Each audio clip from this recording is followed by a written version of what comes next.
I didn't know anymore, and when you don't know, you improvise.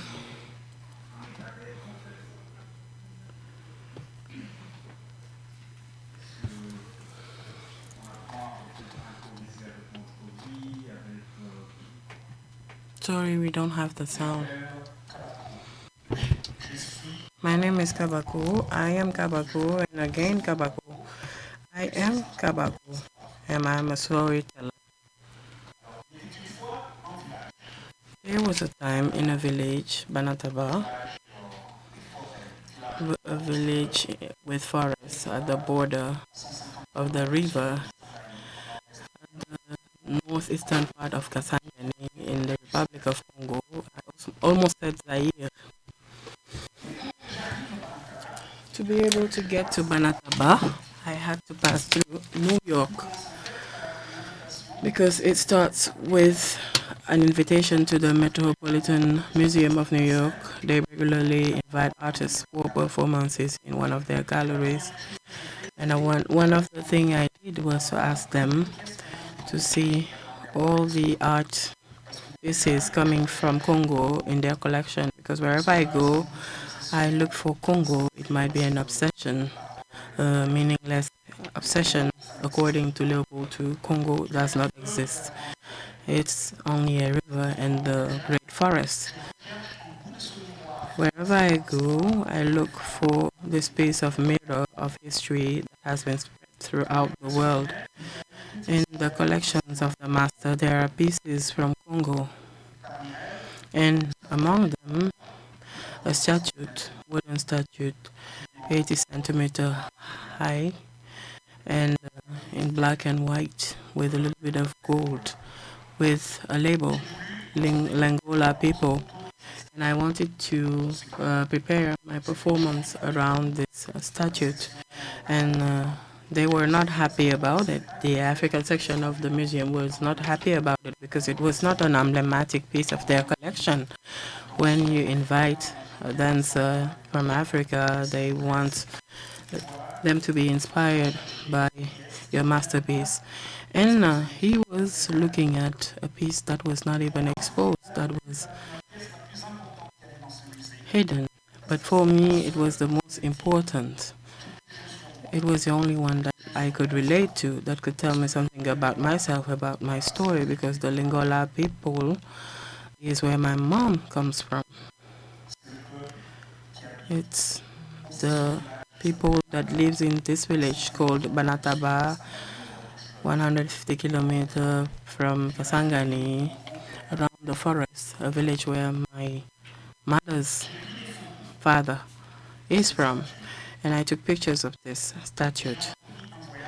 And I traveled to Banataba to see if this statue could tell stories to people living in Banataba today.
Test, test.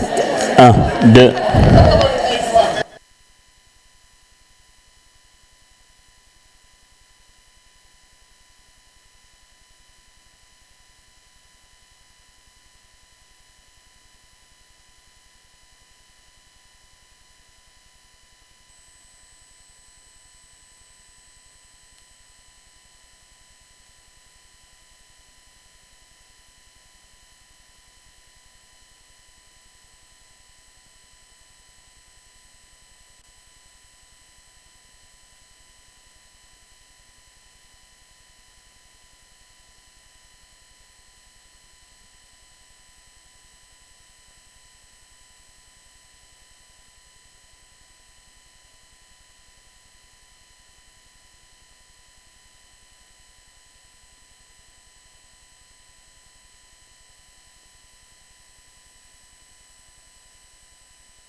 Oui, il est juste là.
Bonjour, c'est Good afternoon. un plaisir pour moi d'avoir été I have the promu pleasure modérateur, of ce qui signifie que je vais faire des frustrés parmi ceux qui parlent parce que 15 minutes ça ne leur suffira pas, il va falloir qu'on se batte comme des chiffonniers. Et puis vous non plus, 4 interventions ne suffiront pas, donc il va falloir que j'exerce l'arbitraire du pouvoir, de tous les pouvoirs. Mais nous avons un magnifique panel qui va commencer la réflexion et la discussion avec nous par une présentation de Malcolm Ferdinand. Alors, Malcolm est ingénieur en environnement de l'université de University College. Il est également docteur en philosophie politique de Paris Diderot. Et c'est à Paris Diderot que nous nous sommes rencontrés d'ailleurs pour la première fois il y a plusieurs années. Malcolm était là pour la thèse d'une de ses amies, et j'étais dans le comité. Il est l'auteur d'un livre essentiel, absolument essentiel, et qui est reçu comme tel, qui continue d'être reçu comme tel, intitulé Une écologie décoloniale, penser l'écologie depuis le monde caribéen. Et c'est dans la continuité de ce travail fondamental qu'il nous propose le sujet qui est le sien, quel langage du vivant pour échapper aux résurgences For the living to escape from the resurgence of the burden of the white man.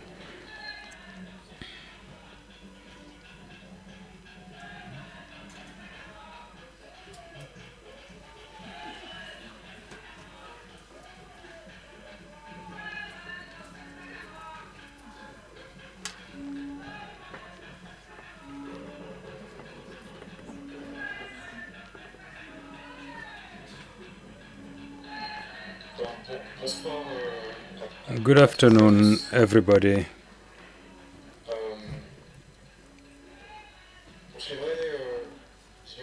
I'd like to begin by paying tribute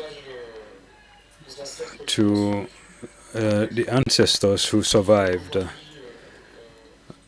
so that I can be here today, especially those women who for many generations succeeded in transmitting that love that has enabled me to be here with you, with my love, emotion and love. Although I'm a citizen of a country which to date has not granted any justice to our ancestors, the abolition of the slave trade is not justice. Departmentalization by France is not justice. And I'm here perhaps to talk about a bereavement that has not been expressed when there are still our bodies in the Atlantic Ocean. And I'd like to thank Achille and Felwin and others for this invitation. Thank you very much. And a tribute to the dancers and environmentalist activists in Martinique who are singing the song of Chambelay, which comes from here actually, which repeats, it's a war song, a confrontational song, which says our ancestors will not die. That tribute paid, let me begin my discourse.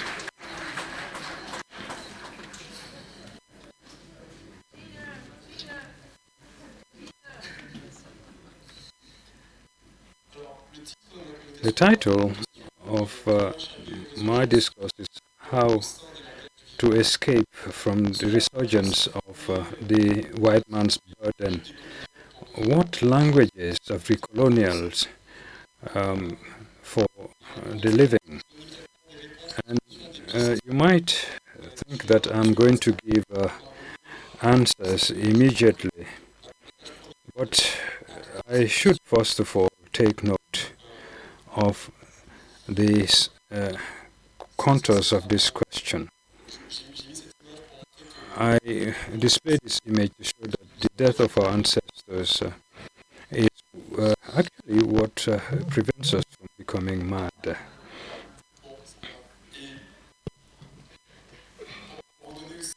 To also give you the context of where I come from Martinique.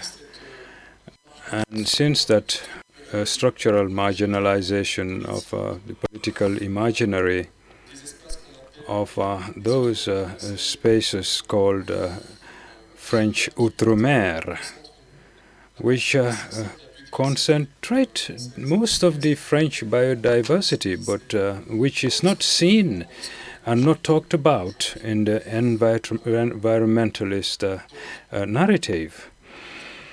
So the issue I am putting on the table here disrupts the white man's world. It's a question which lifts the veil on the certainty which is rarely expressed that the ecosystems, climate, and the living could do away with confrontation with the constitution of modernity, what could be called coloniality.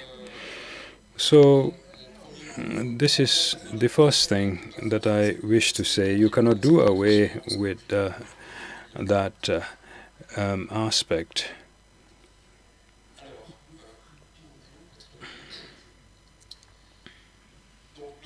The first argument is to recall what I call the double divide of modernity, colonial and traverse le vivant. Donc une invitation en fait à complexifier la politique du vivant. Désolé, je prends mon sac. Makes Merci, j'étais pas censé the living more complex, but I'll try to simplify. To illustrate what I mean by double fracture or divide, this is an extract from the book I mentioned.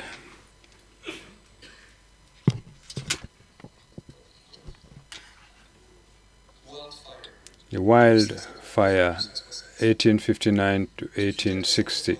Since 1492, an unbridled fire has roamed the earth, ravaging bodies and landscapes along the way. Brave souls on one side or the other try to restrain it without speaking to each other. Some protect the virgin forest and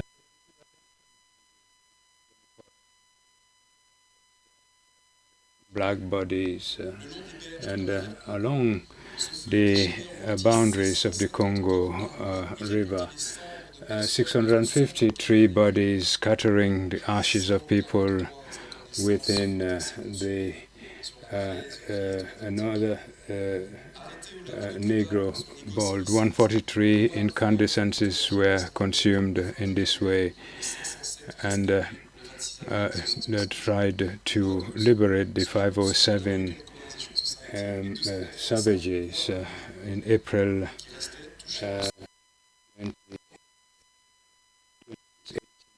1960. In the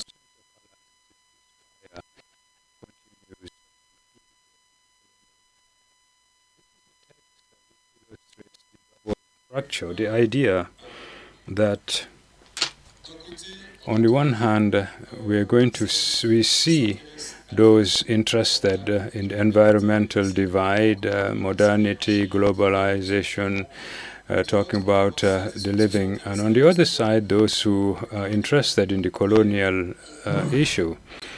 But we find very little alliance between the two and commitment that is coherent of the two together.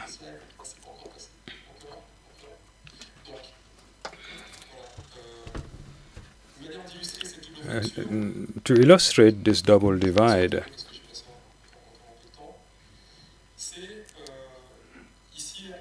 here on the left, a representation of the hut of Henri Thoreau, who wrote at the same time as men and women and children were kept hostage as slaves. And I show this because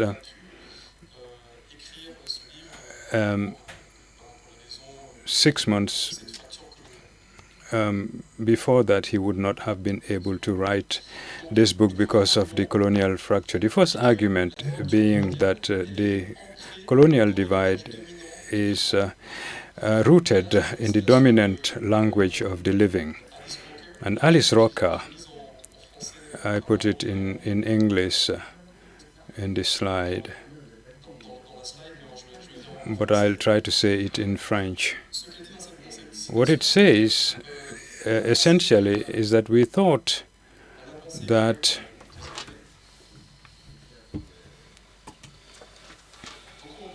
many thought that women and Negroes of the world, that the poor people are the black people, but actually the Negroes of the world are the whole world itself. Now, let me turn to the second point, which is the narrative theories and practices and institutions and governments have tried to face this double divide. And what I have noted, what I have seen in the practice in my research, is that there are forms of resurgence of the white man's burden. The idea that it is up to the white man, that is those who are supposed to civilize the world, who have to assume a responsibility of the earth and of the living. I mentioned resurgence. I talk about resurgences, but I think we need to understand that this coloniality in the environmental ecologist narrative was structured since the second half of the 19th century, the terra incognita. And here you see the picture, in this picture, in the east of France, together with an Aboriginal painter, by an Aboriginal painter, a representation of the living of the world in the face of the ecological crisis, which masks a whole range of actors on territories, human territories and non-human territories.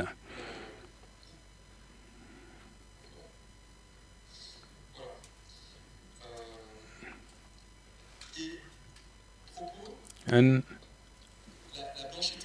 the whiteness of coloniality is rooted in terms and concepts used to talk about the ecosystem on the earth. In issues of conservation, the forest parks, the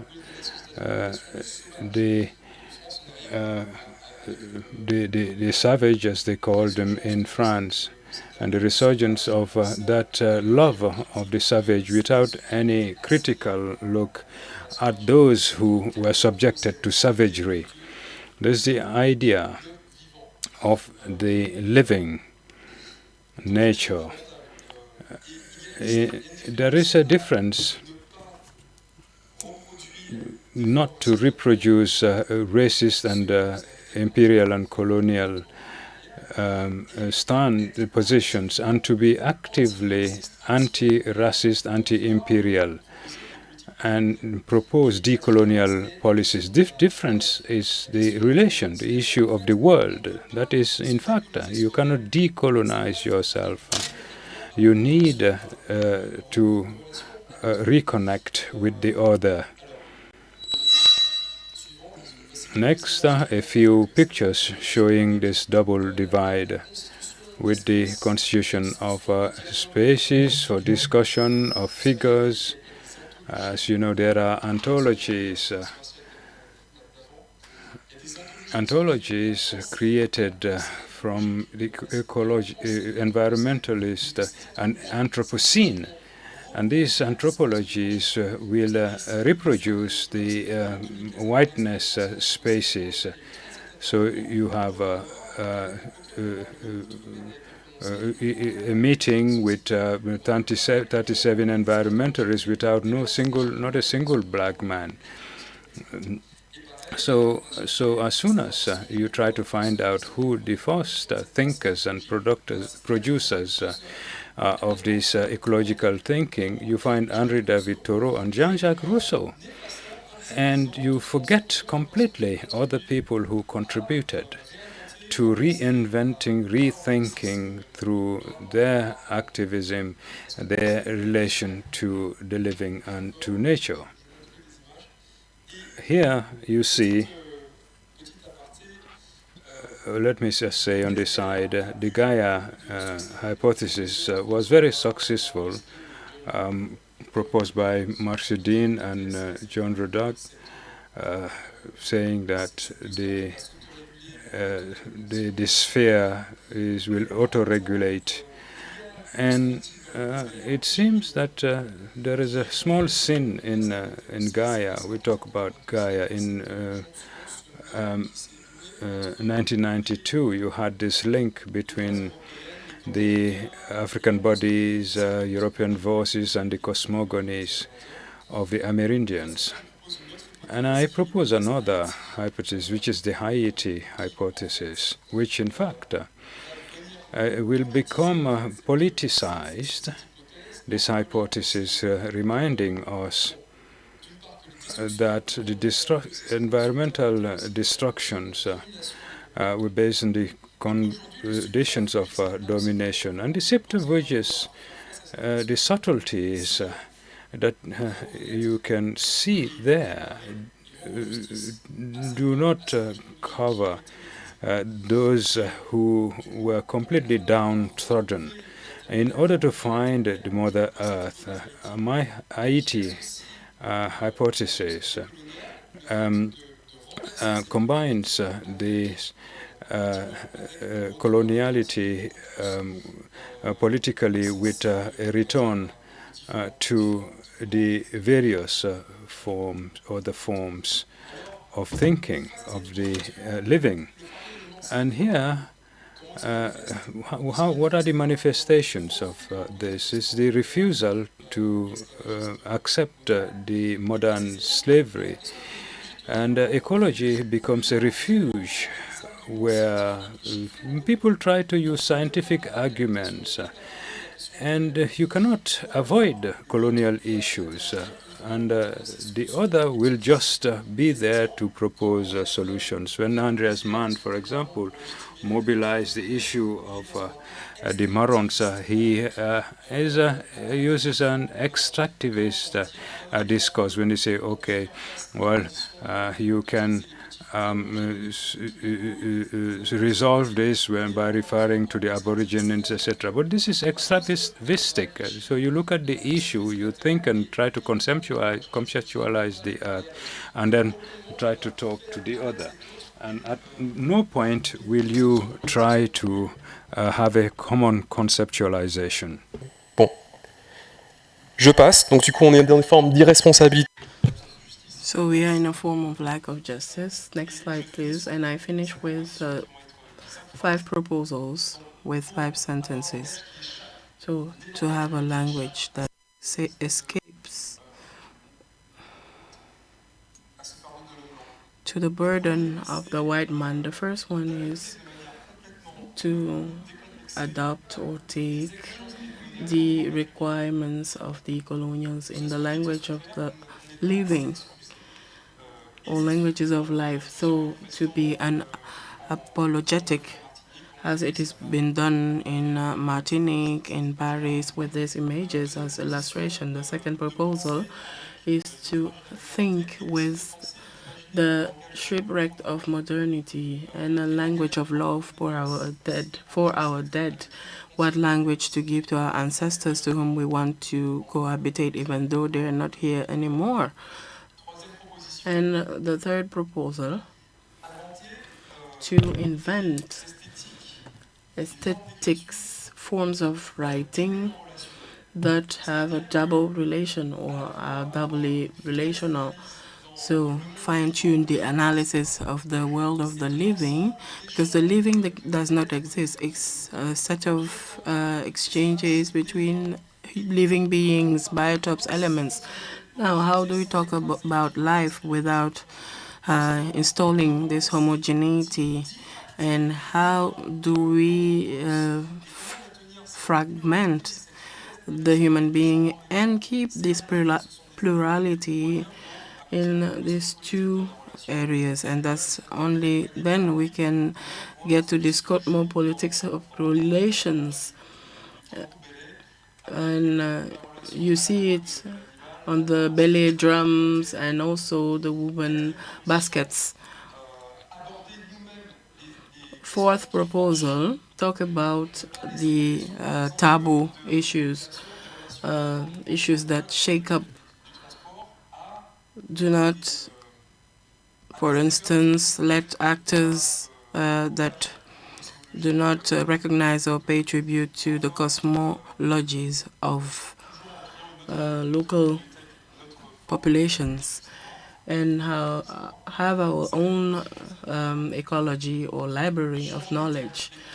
Then the fifth proposal is to change the terms or libraries, and here I have a table where I answer to a classical genealogy of environmentalism, and I oppose examples, colonial boats, Noah's Ark, the image of Maron, Gaia, Haiti, and to be able to make it possible for other actors, other practices to emerge. And about the Marons, we'll talk about them later on.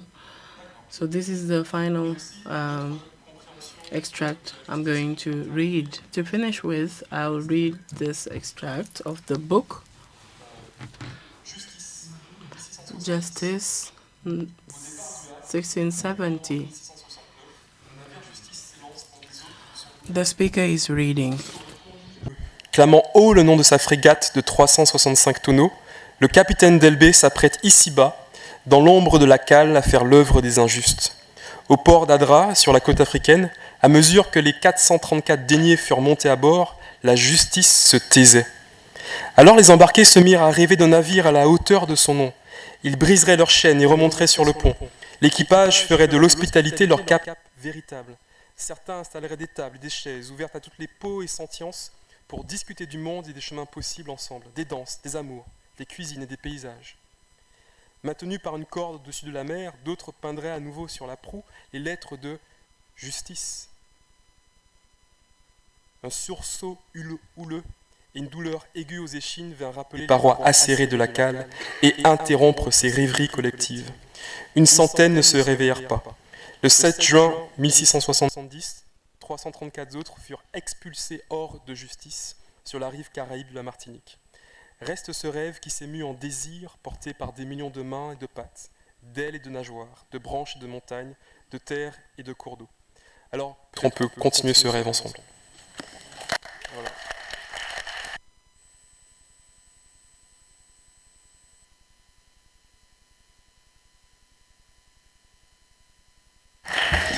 Merci bien Malcolm et merci de vous en être tenu à un gros quart d'heure augmenté par les remerciements. Je suis sûr que Hanan Essaidi, qui va parler maintenant, va faire la même chose. Hanan Essaidi est professeure chercheuse à la Faculté des Lettres et Sciences Humaines de l'Université du Qadi Ayad au Maroc. Elle est l'auteure d'un livre sur l'ironie dans le roman africain francophone. Elle travaille maintenant sur l'écologie, l'esthétique et l'anthropocène et les humanités environnementales. Et en continuité avec cela, elle va nous présenter une communication sur le sujet suivant. Que de merveilles dans la contemplation, de l'émerveillement à la biophilie. Merci infiniment, on a besoin de points d'exclamation parlant d'émerveillement en ces temps sombres. Absolument, merci. Tafadali. Merci. Shukran.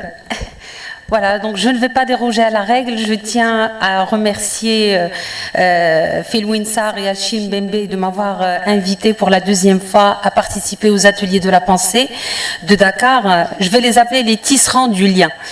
Voilà, donc merci. Merci aussi au comité d'organisation. Sans vous, cette rencontre n'aurait pas été possible. Voilà, donc comme vous pouvez le remarquer, l'intitulé de ma communication est composé de deux parties. La première phrase est en italique parce qu'elle n'est pas de moi, elle n'est pas mienne. Je l'ai empruntée à Patrick Chamoiseau. Voilà. So it's a sentence, so many marvelous things in contemplation. I took it from the book of Chamazo that is not very well known. It's called The Nine Consciences of the Unfinished. If I took this sentence, it's because it's quite eloquent and it's the subject of my presentation today. And it is a thought that I've been having in my mind for so many years because it's a posture or an opinion that is personal. The amazement posture before the living, before the world. It's a thought that I had in my mind, but I didn't share with anybody for reasons that I'll talk about later on.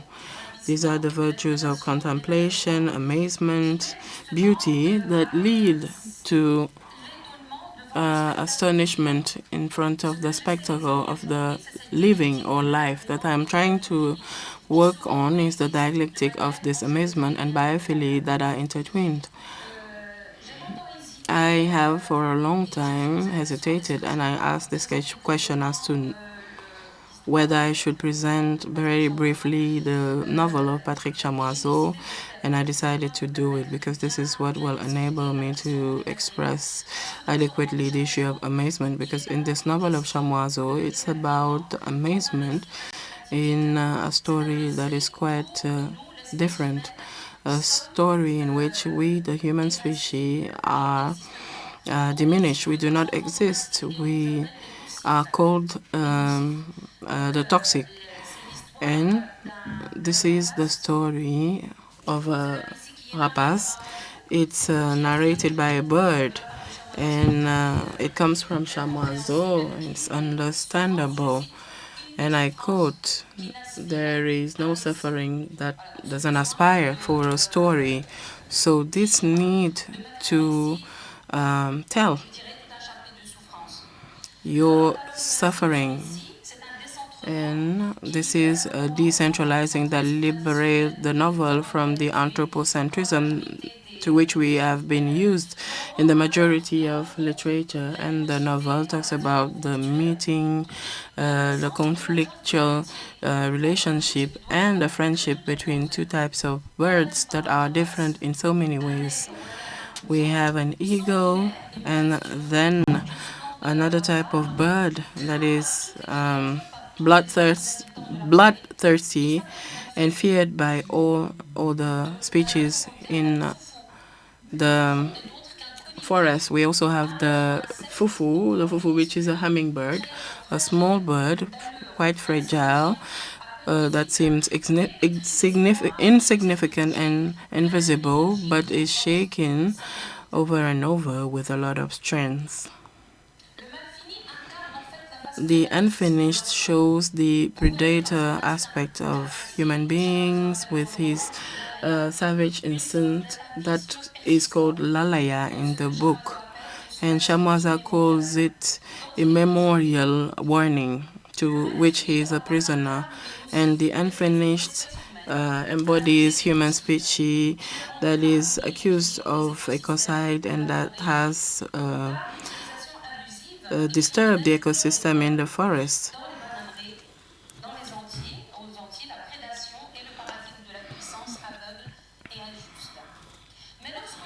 When the Unfinished is now contemplating for a long time and attentively and slowly the behavior of the hummingbird that he calls an insignificant existence because it is small, an atom, and the Unfinished will reach another way of living, another way of inhabiting the forest.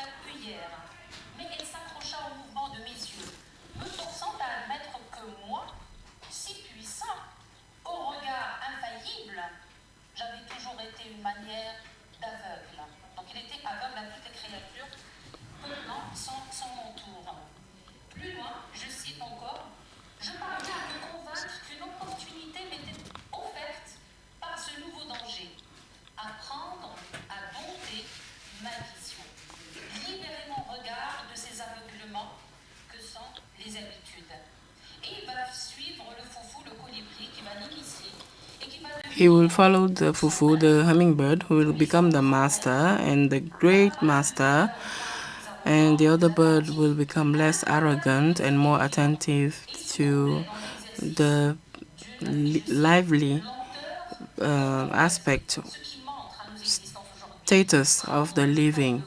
So, taking the time to contemplate, see, admire, to better love, preserve.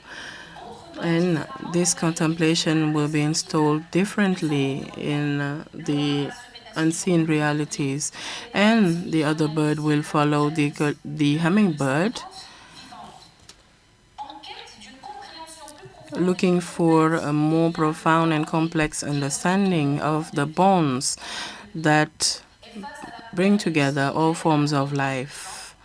And in the face of the apocalypse that is threatening all the living beings, this mysterious life that is organized by the toxic, the human beings, the hummingbird will try with obstination to prevent the bonds in the world to disaggregate, and he will push back doomsday. How? By sowing the impoverished territories of the forest, quite vigilant. What we do not know how to do anymore is doing great contemplation, and he's looking at the going to and from in the forest and transporting these winds of pollen, a ritual that is quite vital and will inspire all the other birds, among them the unfinished. And the novel is somehow a presentation, a philosophical reflection that will enable to draw two lessons. The first one, the complexity of life, of the living, makes us interdependent, interlinked. And the stronger, the human being that believes he is stronger, depends on the most fragile or the beings or existences, the hummingbirds, etc., which are the smallest, the most invisible. And contemplation, caution, and amazement can change our ways of inhabiting with the world and live together with the other beings, human or non-human. The attention is a presence, an over-presence to the world that enable us to live, to feel those vital bonds, the symbiotic bonds that underpin our relations. Now, the feeling that I talked about at the beginning, because usually I'm seen as a crazy or mad person. I stand and observe plants, bees, I listen to birds singing, and I try to understand all these, and I'm perceived as somebody who has time to waste or a mad person. And some of my students, even my children, whom I try to bring to this contemplation activity, because I grew up with parents who were always asking me when we went to the sea or in a farm to look, observe, listen, what we do not know how to do anymore. So I would like to quote our great philosopher Suleiman Bashir Jain. In these times of doubt and turbulences, it is important to cultivate a philosophy of life that takes its tools and principles in joy, amazement, and the attention given to sensitive reality and intangible reality, and the admiration of intelligence and the intelligence. When I was a child, I never accepted to be told that animals were not intelligent, and I still do not accept that. The question we should ask today is what made possible this absence of attention or vigilance of the songs more than human? What caused this crisis of sensitiveness, as Baptiste Morisot said, or Anita Ghosh said, In his book, Le Grand Dérangement, A Crisis of the Culture or Imagination. I'm trying to answer, I'm reflecting humbly our ways of life, for instance, why not? And I'm thinking about accelerated urbanization that destroyed our bonds with life and the beauty of the territories and habitats of our neighbors, and that remodeled or reshaped our territories with monoculture, polluted our soils and waters, and created immense populations of pollinators and our rhythms of life. And I think that our relationship with time, with the speed in which we live, that is imposed as a social virtue or criteria to succeed, the speed that is imposed by modernity that cultivates with obsession the religion of progress, we are prisoners of the speed that prevents us from savoring the pleasure of living a good life that is vibrating to the rhythm and the essence of all things, as Aimé Césaire says in Cahiers d'un retour au pays natal. Yeah, for those who never invented anything, who never explored anything, who abandon themselves in the essence of all things, ignoring surfaces, but seized by the movement of all things, and not wanting to daunt, but fighting and playing the game of the world. End of quote. We keep running and running, and we have our eyes on our computers and phones. We are surrounded by loud noises. We do not teach our children how to see, how to observe, how to listen. And usually those are the daily scenes that we see that are trivial, that reveal a mystery, a beauty that with our very eyes is invisible. But if we are attentive, we can see it. Now, is there not a risk to deny amazement when Plato thinks that it's the beginning of philosophy? Aristotle thinks that we should go beyond amazement to give space for knowledge.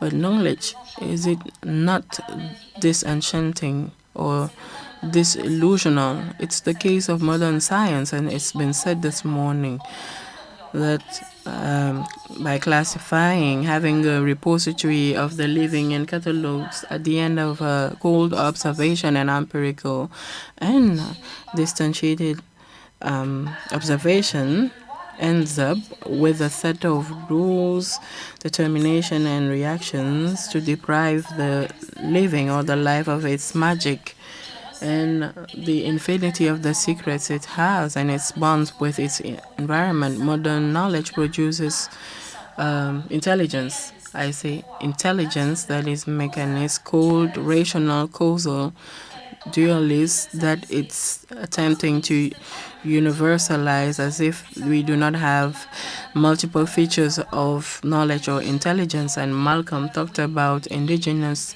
knowledge that have been ignored, that we ignored. And I think that with Arturo Escobar, that's what was said. So other features of the knowledge that open for all the possibilities of re-existing. Modern science is built on a project of unique knowledge that is that has double features, and instead of connecting the human and the non-human or the other than human and to resonate with your surrounding, it is necessary to develop a sensitivity, a new sensitivity. This is what we need, a new sensitivity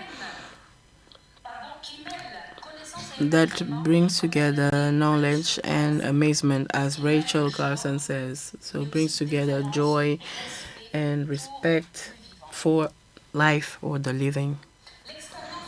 The experience of the living, in my opinion, cannot just be cognitive. It can be both cognitive but sensorial, bodily, affective, spiritual, aesthetic, ethical, and factual at the same time, and constantly inhabited by the conviction, as it has been said this morning, that the world will keep a share of mystery that science will never be able to decipher, but will relocate, relearn to see. Requires the desire to be present in the world and to others. You need the willingness and courage to take the time to see in all humbleness, humility, our bonds and the relations in which we participate. The amazement is the first step of a trajectory that leads to knowledge, that is building linkages and measuring our relations with other living beings.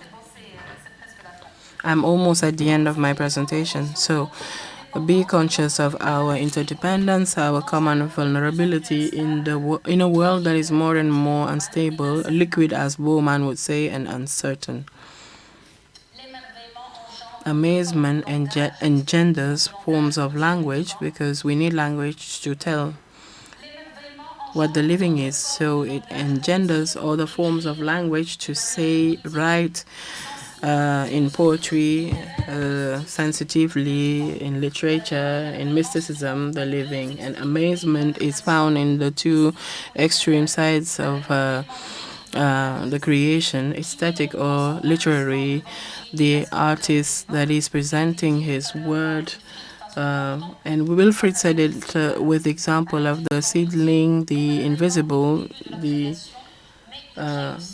small living. So amazement creates amazement in the reader, and it enables to see, understand, feel, know, describe, represent, write, and translate the living, because we think with a language to represent and translate the living. And I'll finish with a quote. Amazement developed the joy to be in this world, to be living in this cosmos that has been silenced and idled. And I'm quoting Atmod Rosa, because this concept of resonance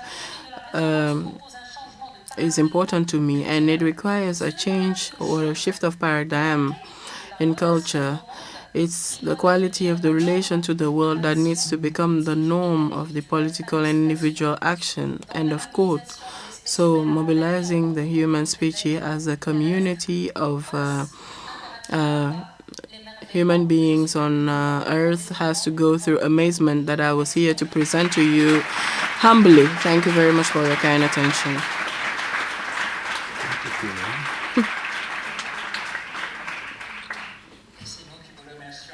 We thank you. I said earlier 3 minutes out of a cuff, but it would have been sad to stop you in the middle of this beautiful argument.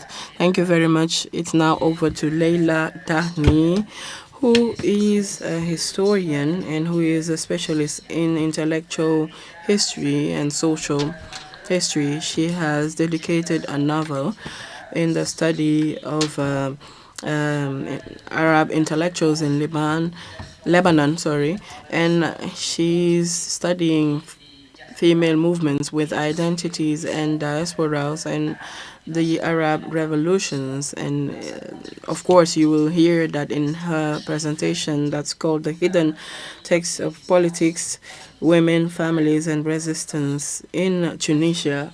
Leila, over to you. Alors c'est toujours aussi impressionnant d'être là. Je vais d'abord respirer. Commencer par... I'm very pleased to be here. I'd like to begin by thanking the Achille and Felwin, and who have motivated me to come and discuss with you these issues of humanities, and with those of us who are interested in these issues. I'll take the floor now And we'll be talking about languages, but from a special point of view, because I'm going to insist on silence and how through silence we can raise a number of issues that bind us. And it is very stressful, and I'm going to try to read, but I don't know how long it will take. Since December 2010 in Tunisia, we have a revolutionary process which is very fragile, subjected to a lot of upheavals. More than 2 years ago, I talked about the languages and voices freeing themselves. And there's another part of my research that I'd like to talk about today, which attacks another form of purity, the revolutionary purity, that is locked up in a vision, overhanging vision of counter-revolution and restoration and counter-revolution being part of the revolution, we can say.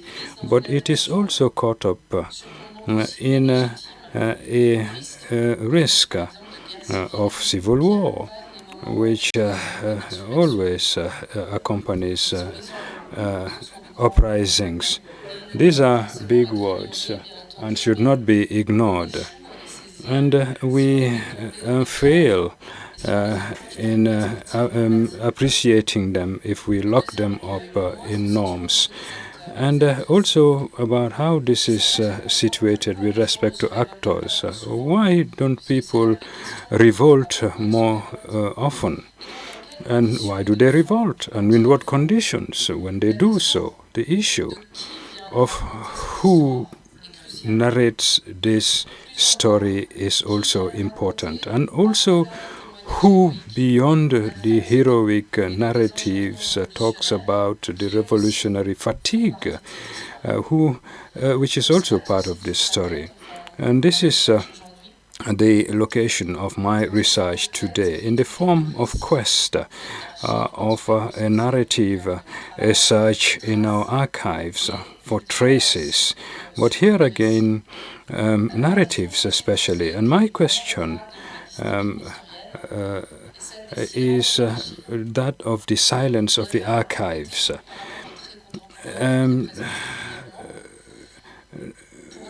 To talk about from the beginning to the older revolts, the story of revolts is made up of the echoes and resonance of older revolts in the present. So I went back, looked back at the post-colonial classical period of the revolts, of the young people who rose up in the 1960s, 1968 in particular.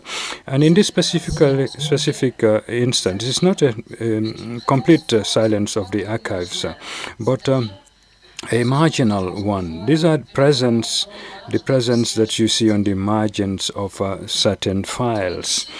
In the cases before the High Court in the 60s and 70s, you see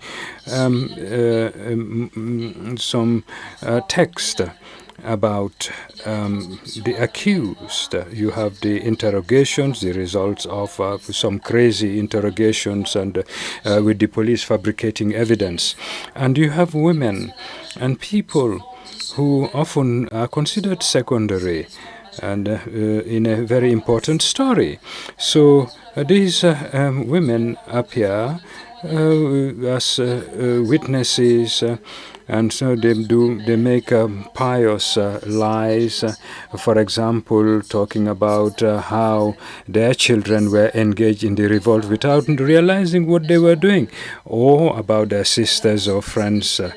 And also in the archives, you see talk of collateral women, so-called collateral women. And I try to also look like others, and the MLF's with the MLF's validation, who said that there are more unknown people than unknown soldiers. So, and I went to look at those women, talk to those women. I met, among others, Huria. Now, in my search, let me tell you what I found. I'll talk about Huria from now on. Huria's house is in a neighborhood of the neighborhood of Tunis, in the slums of Tunis, and you have roads there with the numbers where you should have street names. And when you have names, people don't know what they mean. And those who live there don't even know what the names mean. So when I first met Huria, she couldn't tell me her exact address. So we had to look for a number, such and such a number, in a neighborhood which had a number in the face of a supermarket. The supermarket has a name. It's a Monoprix. So we met at Monoprix, and we walked and walked, and I up to her house.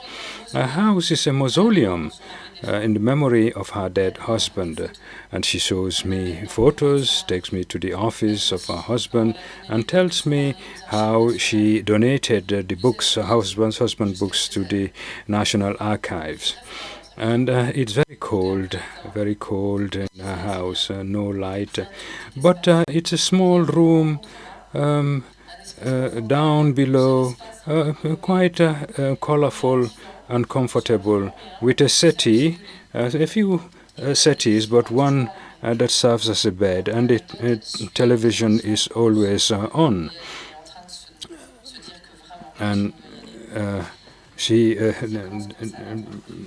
is we started talking, and she tells me and that why she is there, and about the two men, her man, the sheikh, she calls her, and I'm surprised that a leftist activist call a person to sheikh, but actually everybody calls the sheikh, and that was the husband, and the second one is Mohammed Ben Jarid, her brother.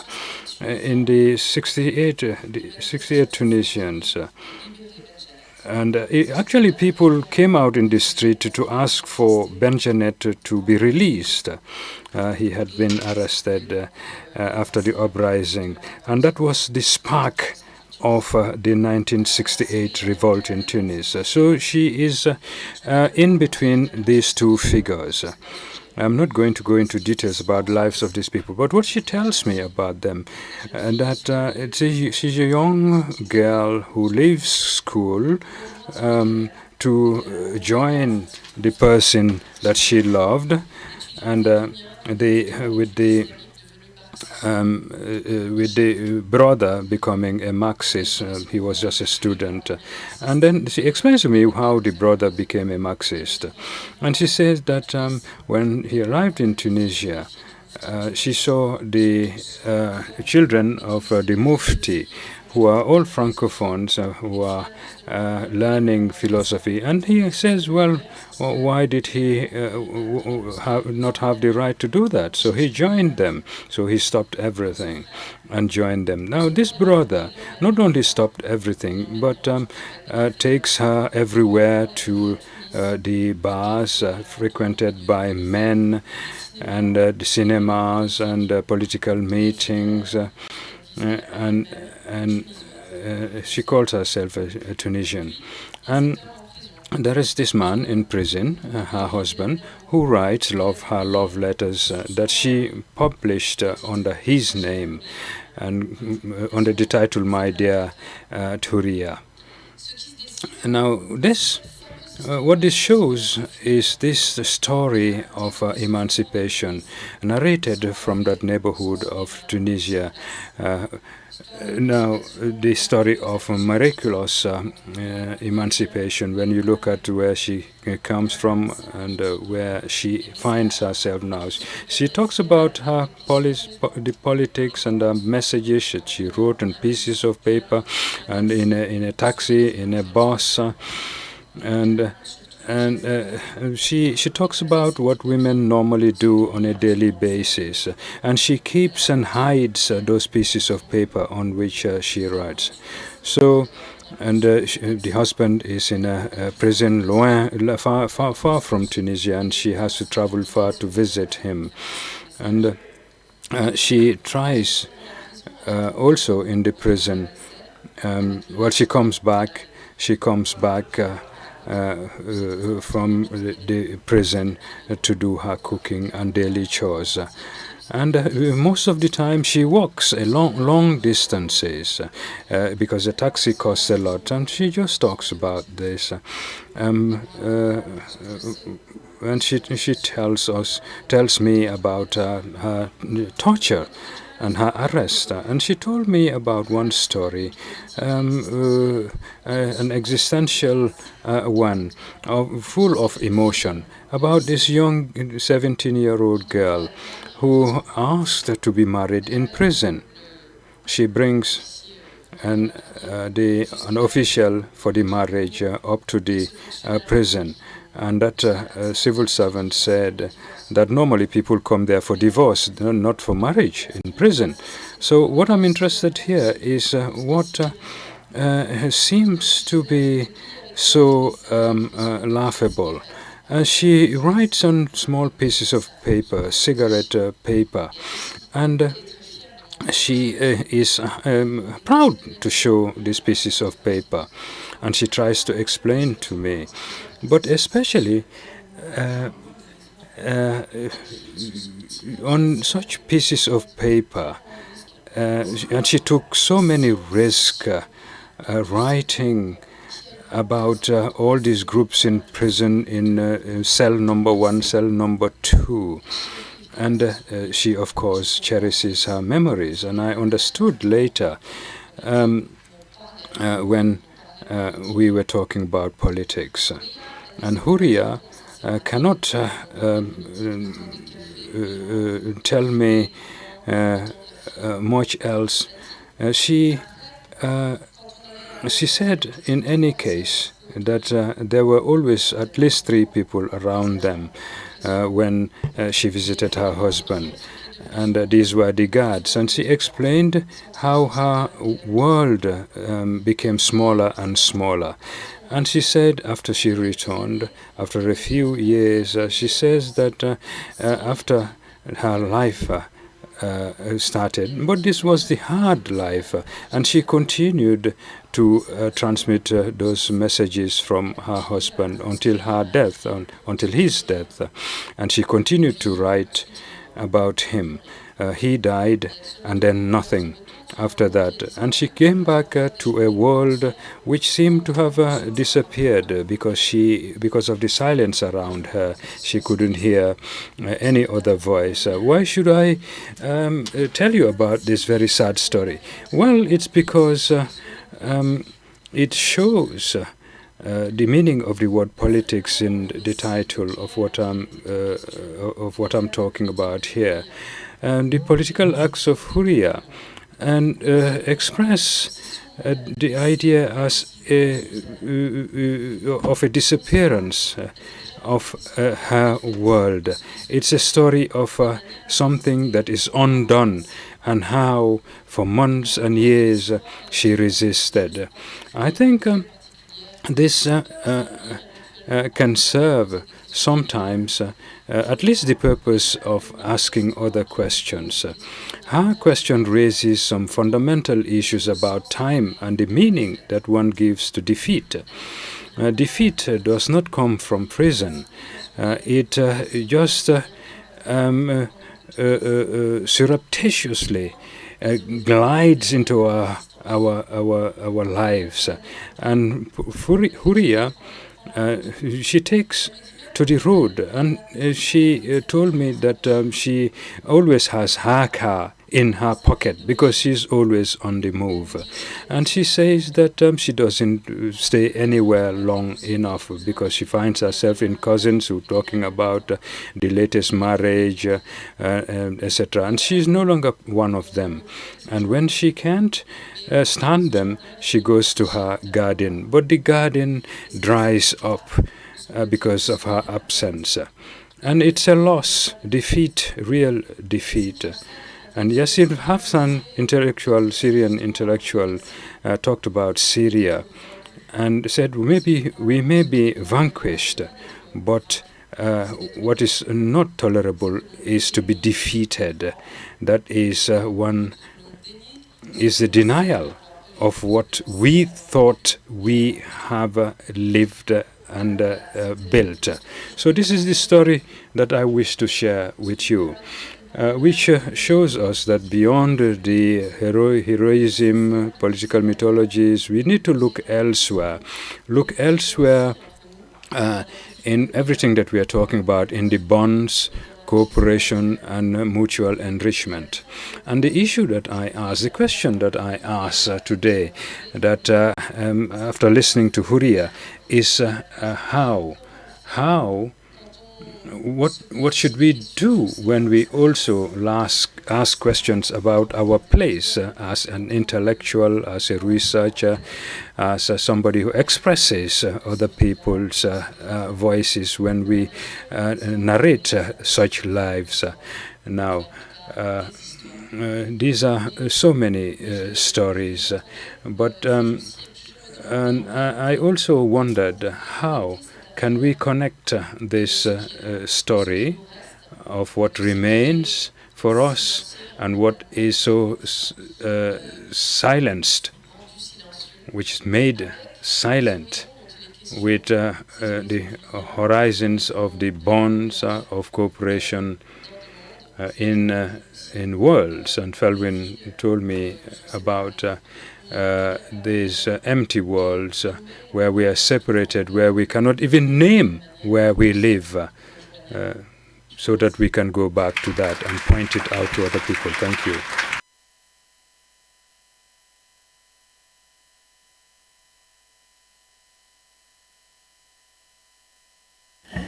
Merci Leila. Thank you, Leila, for sharing this story of Huria, which makes us think about the revolts, defeats and victories, and the need to start again every time. Thank you very much. And somebody who knows about revolts is the next speaker, Fadel Barrow, who is the founder of Yanamar movement, whose story can be summarized by what he said: there are no foreclosed destinies, there are only deserted responsibilities. So you can refuse the idea of destiny. And that's related to what Laila said. And it's everybody's responsibility, even in defeat, to make sure that we keep a ray of hope alive. So Fadel is one of the initiators of a platform called Afriki, which is a platform bringing together a lot of movements similar to Yanamar, citizens' movements. And he is interested in many things, in art, culture, and always what is the foundation of our humanity, democracy and freedom, so which bind us, especially in Africa. In Kaula, he has just created a movement called Jami Gohyi.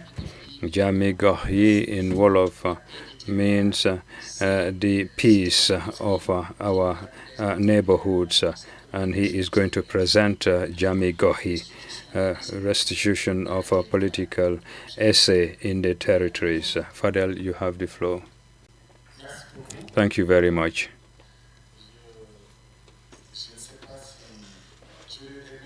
I would have liked, after the amazement that Laila talked about, have some silence.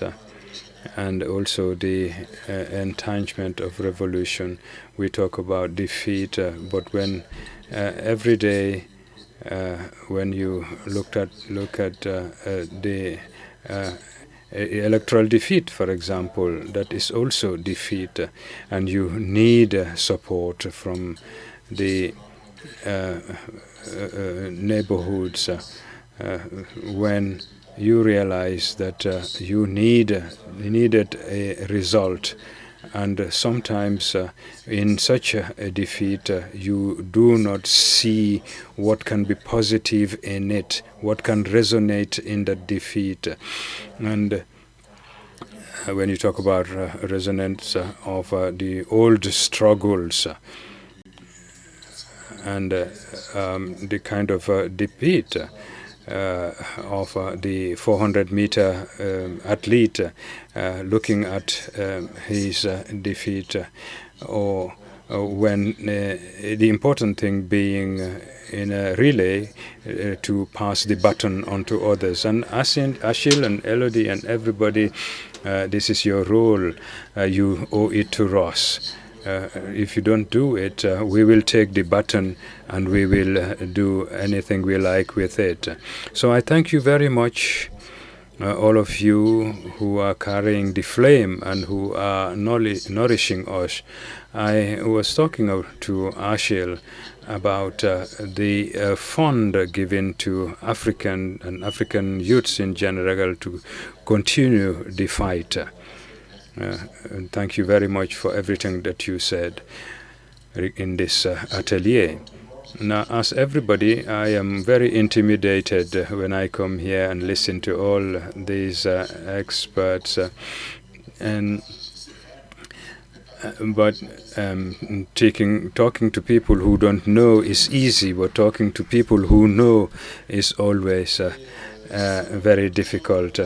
And I am always... and today we talked a lot about birds. Refet is a bird.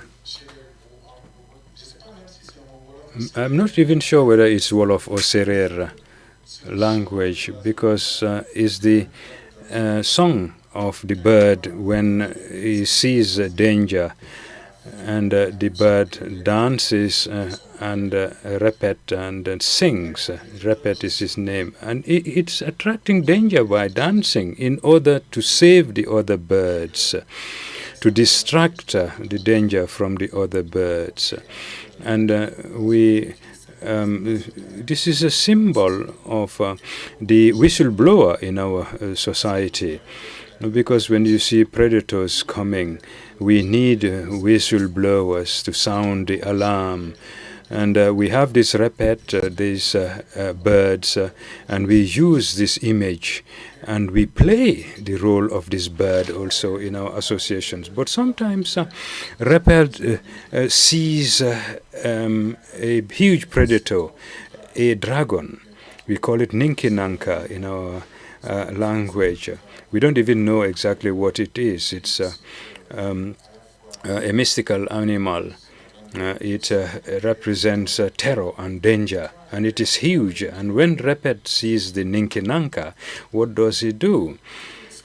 Well, some say that since he does not know, cannot express, his faculties do not enable him to sound the right alarm that describes what he sees. Either can do two things. He explodes, and here I cite one of my favorite Wolof poets. He says, when Repet sees the Ninkinanka, he talks, and it is the speech that heals him. So I will talk to you. I will talk to you because this is not a restitution. In fact, I'm not going to repeating. My mind is still in Kaulak, where I come from. But I'll talk to you as I talk to the Jami Gohi. What is Jami Gohi? Jami Gohi, to summarize, is a philosophy which draws inspiration from the Moya concept in Malenke, which means dignity. Magnitude, which we formed in 2017 with Felwin Sar.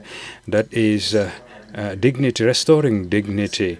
and ensure the harmony and cohesion of our communities. This enables West African communities to do everything in terms of health, freedom, physical security, economic, etc., to ensure the health of the community, and also commits the society to renew its sovereignty and re-establish the balance with the rest of the world. But dignity of the human is not a far, long ideal. It is a conquest by individuals and societies as they evolve. So and we found an operational framework, JAM in Wolof, which translates into peace, but actually JAM evokes the flourishing, complete flourishing of the living thing that results in a peace of mind, complete peace of mind. It's difficult for me to read. I am more used to talking. We think our vulnerable populations find ways of accomplishing their lives, and this is not a jam, and they don't have that peace of mind. And so we have this philosophy that we developed here in Dakar with the Ateliers de la Pensée, because this dates back to the previous editions. We talked about the kind of commitment and what to do. So we all reflected on this, and it's found in a document and which you can find in jamigohi.com. But I talked about Kaula because why we need to Dakar to deconcentrate everything from Dakar. If you go just 5 kilometers from Dakar, you see that actually you may get the impression that you are in another country.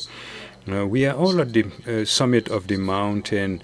We come and fight each other, and we look at each other, and sometimes we say that we need to move to the side of the mountain and use a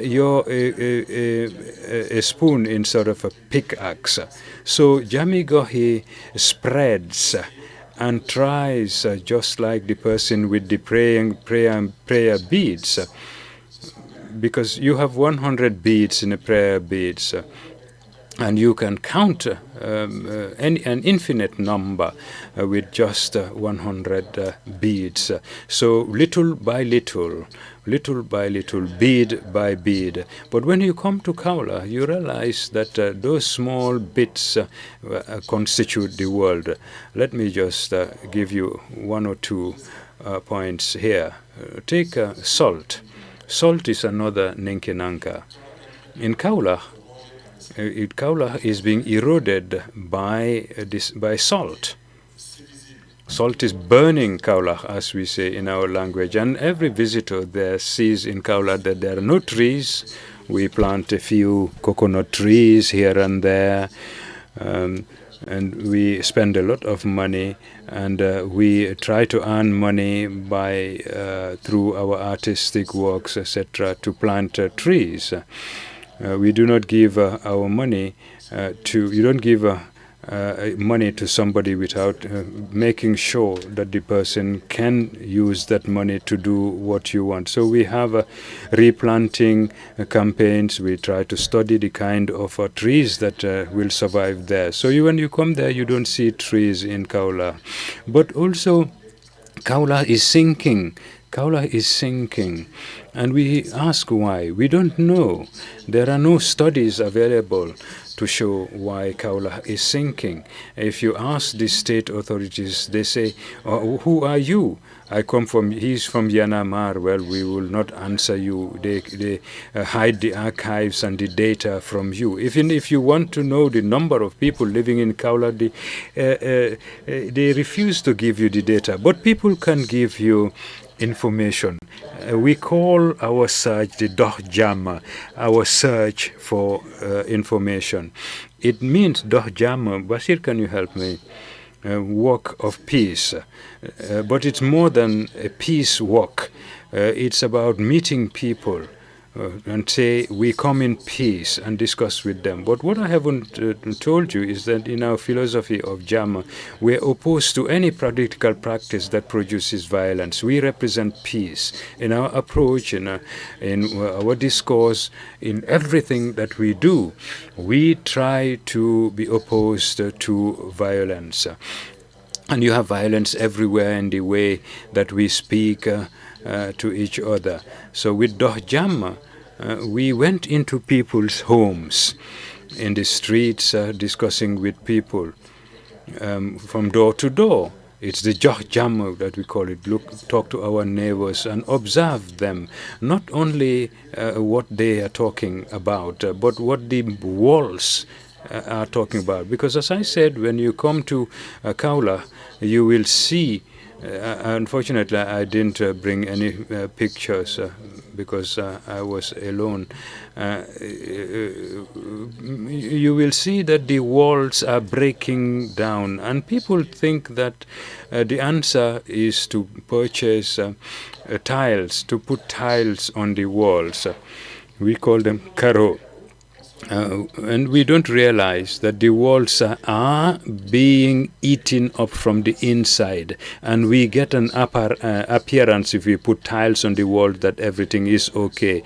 So actually, this is an image of the people of Kaula. They are being eaten from the inside.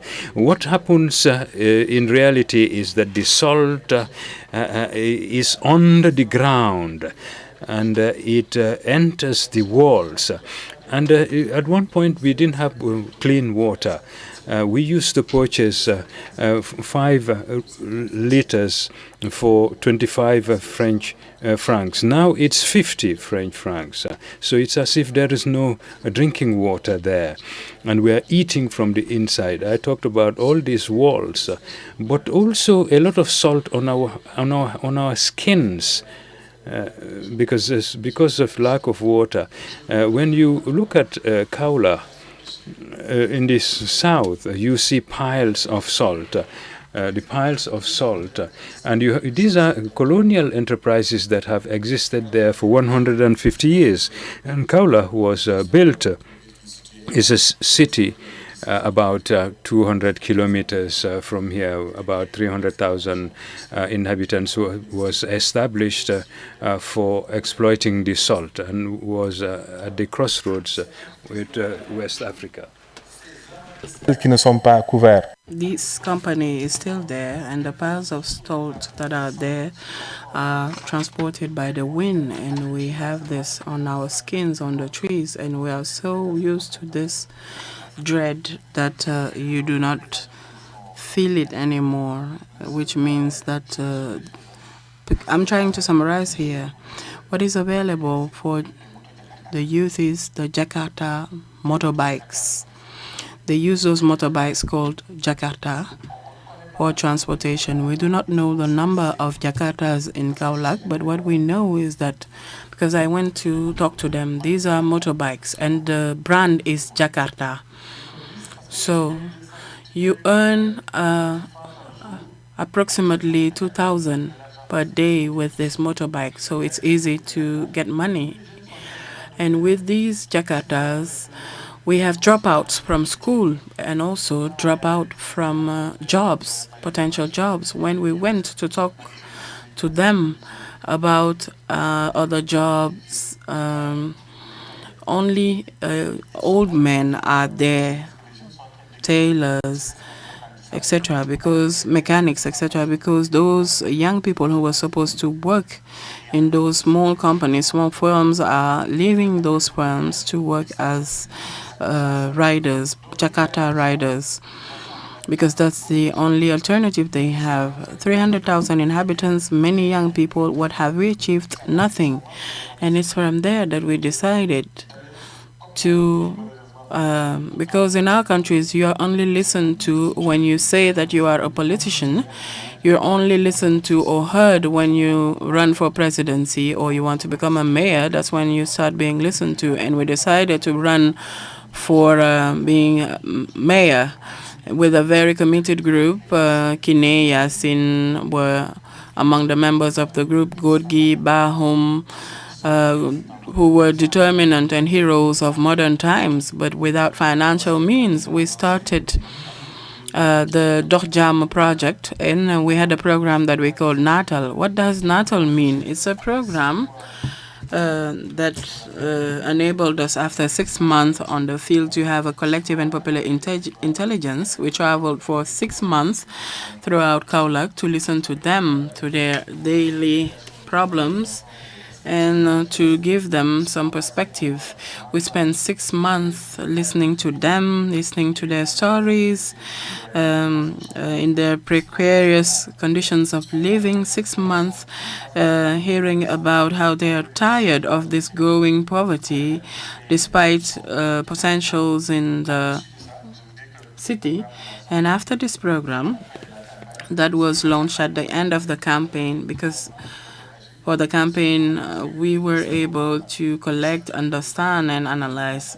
So this Natal program is a set of activities that starts with what we called the School of Second Chance. Why did we give to it that title? Because in Kaulak, it is a religious city. You go to the outskirts.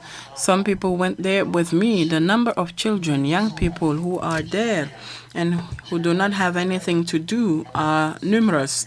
I heard this morning Mrs. Fatu Sosa, who was talking about the 80s when women were queuing around the wells to fetch water. And this is a reality today in Kaulak. You go to the neighborhoods, children do not have access to water. It's only one tap, and they have to travel for 1 kilometer, 2 kilometers without being able to fetch water, or sometimes the queue is so long that they are not able to do it.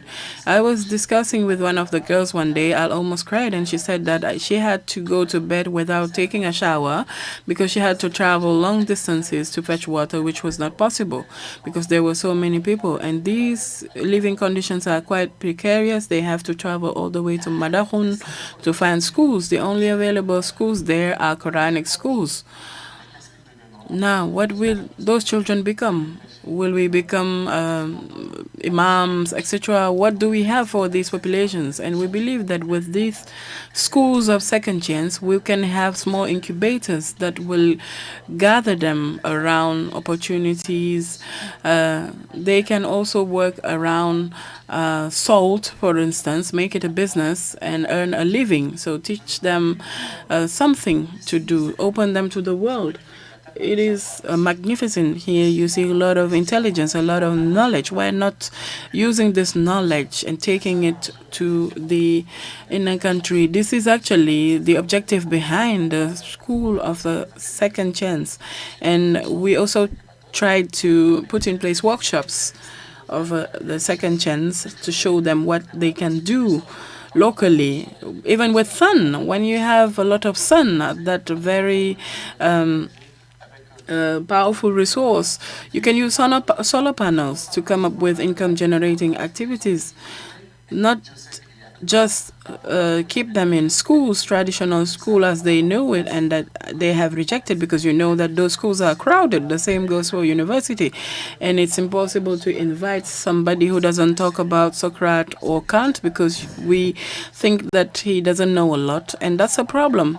So from there, what could be the alternative format to bring to them other types of knowledge so that they can relate to their environment, to themselves, know that there is a possible life. It's not just about survival in those territories.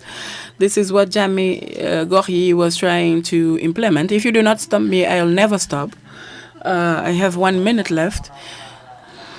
So we did all this. It's difficult to come back to an experience that is still ongoing. We had a lot of emotions in it because it's where we come from.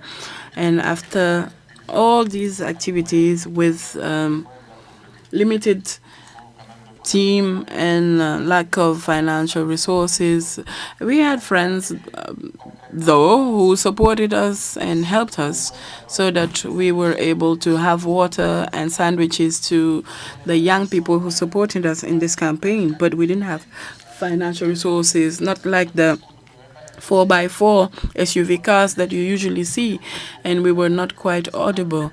But we had young people that we instilled creativity into. I'll finish with this story. At the beginning or at the launch of the electoral campaign, I wake up in the morning with a friend who was working with me, and the only money we had to start the campaign was 0 francs. I was in my car and I didn't have enough fuel. 27 kilometers left. And he asked me, what can we do? And I told him, let us get out and talk. And we went with this group that I listed. We went to the radio stations, to the neighborhoods, and we spoke to the populations. And when we went back home in the evening around 11 p.m., we found 2 elderly men who told us that we had listened to you, we had decided not to vote, but we'll vote for you. And on behalf, in homage to these two, we will move towards defeat, and you will have another story of our activities in the territories.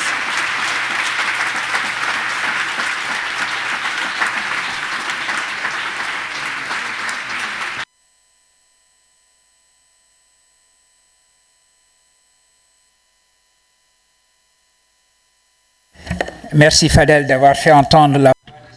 Thank you, Fadel, for presenting the voice of the youth in Kaolack in this panel where we're trying to identify bonds. I will try to give the floor to the room, and we know that this panel has kept up with the performance of Faustin Liankula, and I would like for you to give a round of applause to them.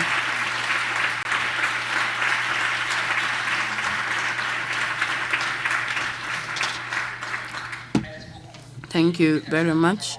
The presentations that we heard this morning will not be subjected to any comments from myself.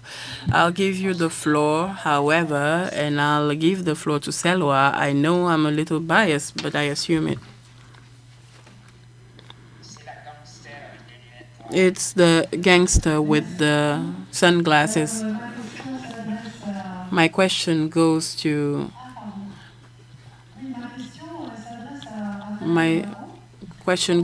Fadel Barro, who is praising, if I am not mistaken, I myself, a descendant of Aristotle and Socrates, to think from bottom up and not top down. And it changes from having a position of precedence, which is denounced usually, but incarnated at the same time. So I would like to know, with regards to the issue of the round table and these Ateliers de la Pensée, how could you have told us how resistance bonds with the rest? Because we have the impression that bonds is inter-individuality, and bonds are not part of the collective being.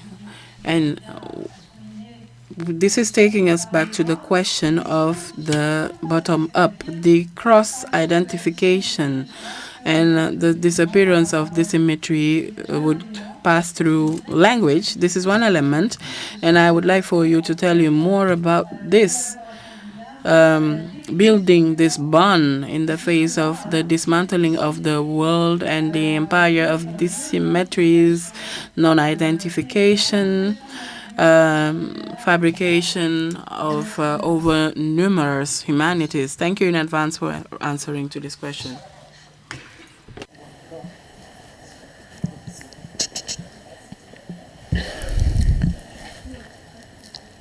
Le masque noir. The black mask.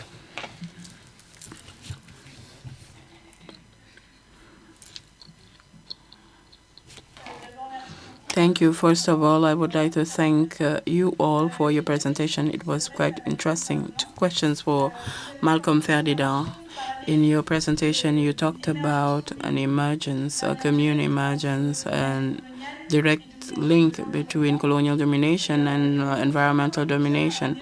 And today we have this legacy or continuity of both through this colonial legacy and the environmental crisis. My first question is therefore, the process of decolonization, can it give perspectives or keys to exit this environmental crisis? Is there an exit door to this crisis?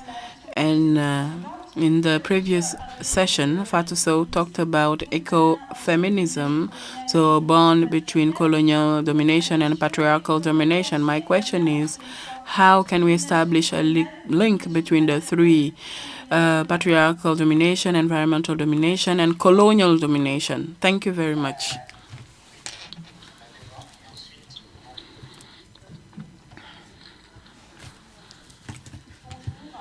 Good afternoon. I would like to thank all panelists. It was amazing, amazingly interesting, and I'm thrilled to be here.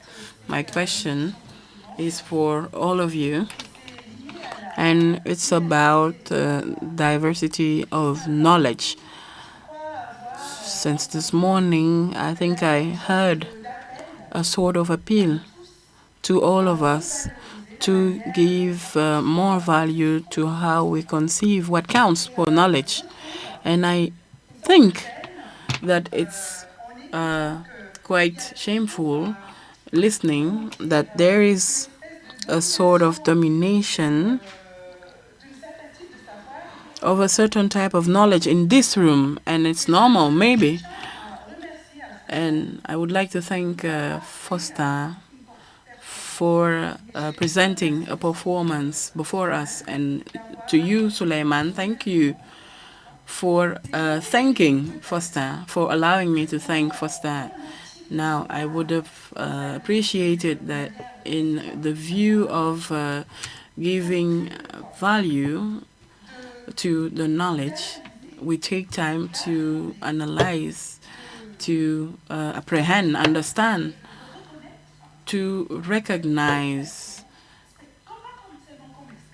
this performance not just as it is, but another way of achieving the servant project.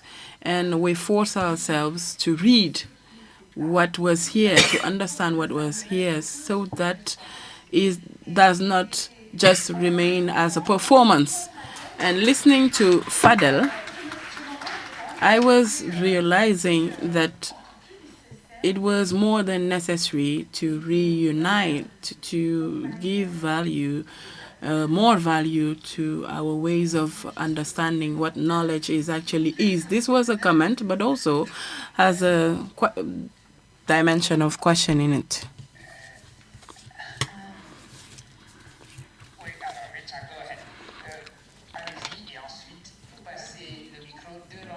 Go ahead and then give the microphone to two rows behind you.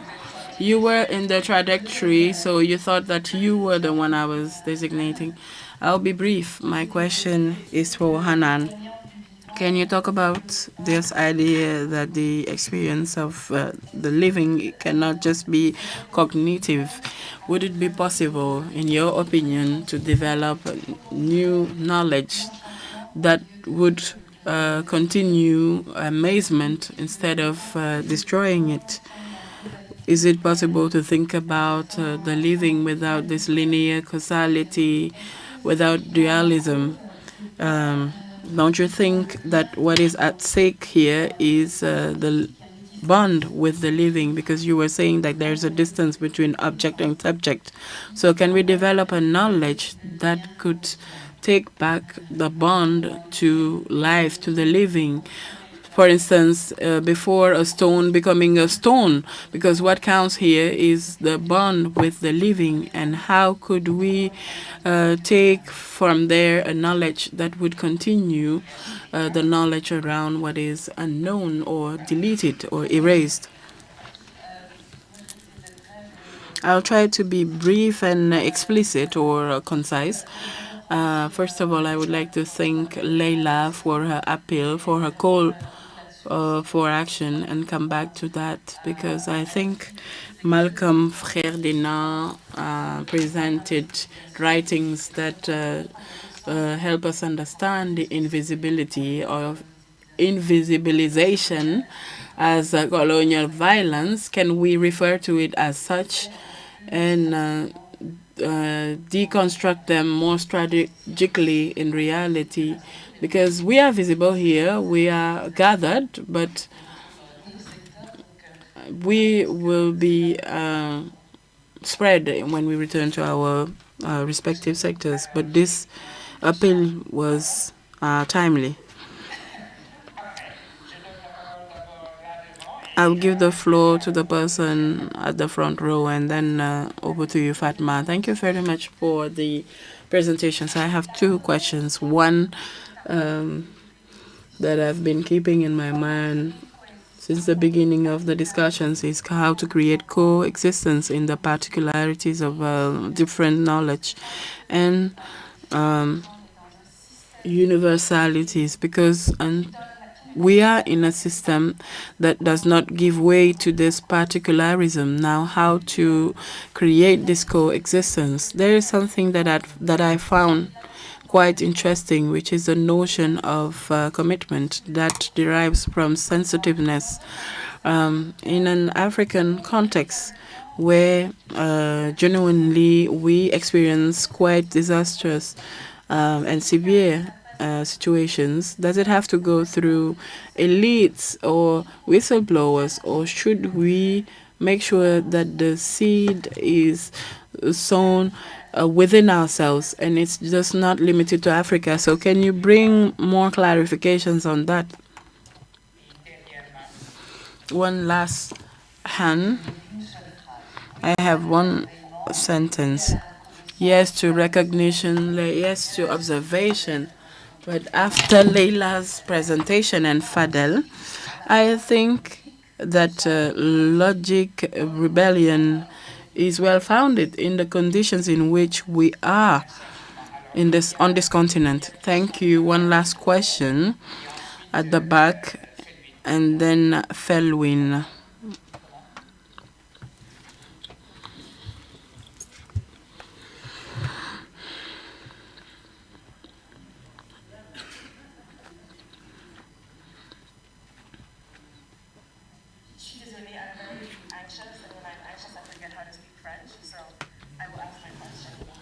But my question was for Monsieur Ferdinand.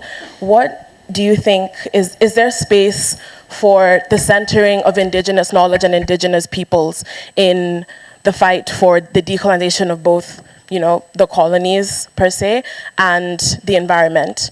Do you really think that French, English, the languages of those that colonized us, is the way which we will be able to achieve these goals that you've spoken about?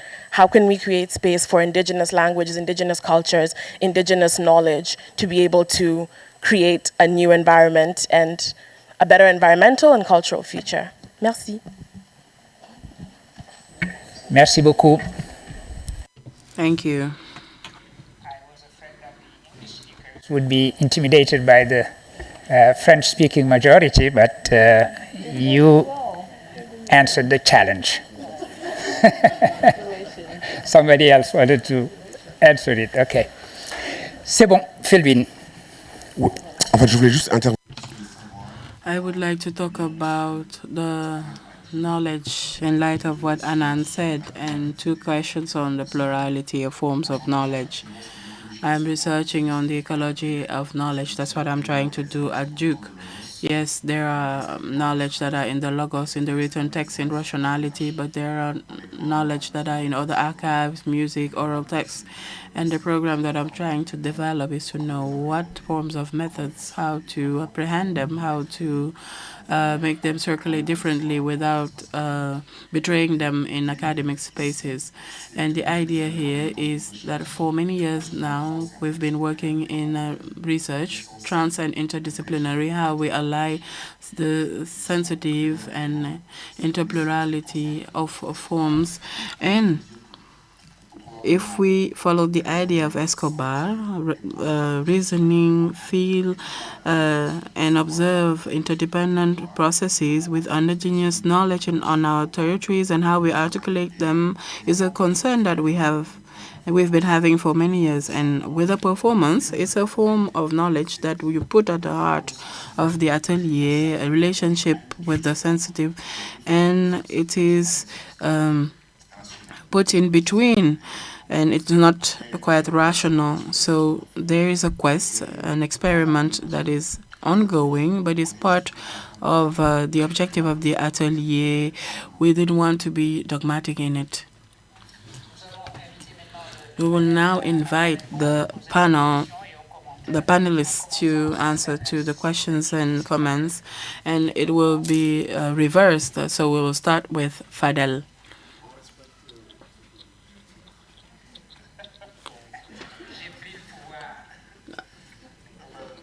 Thank you. I'm a bit surprised.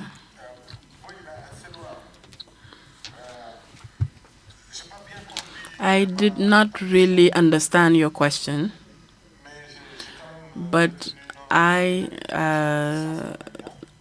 took away non-identification and recognition through bonds, and with those words, I'll try to explain what we did, and that's how I actually feel at ease. Now, the idea of peace that we wanted,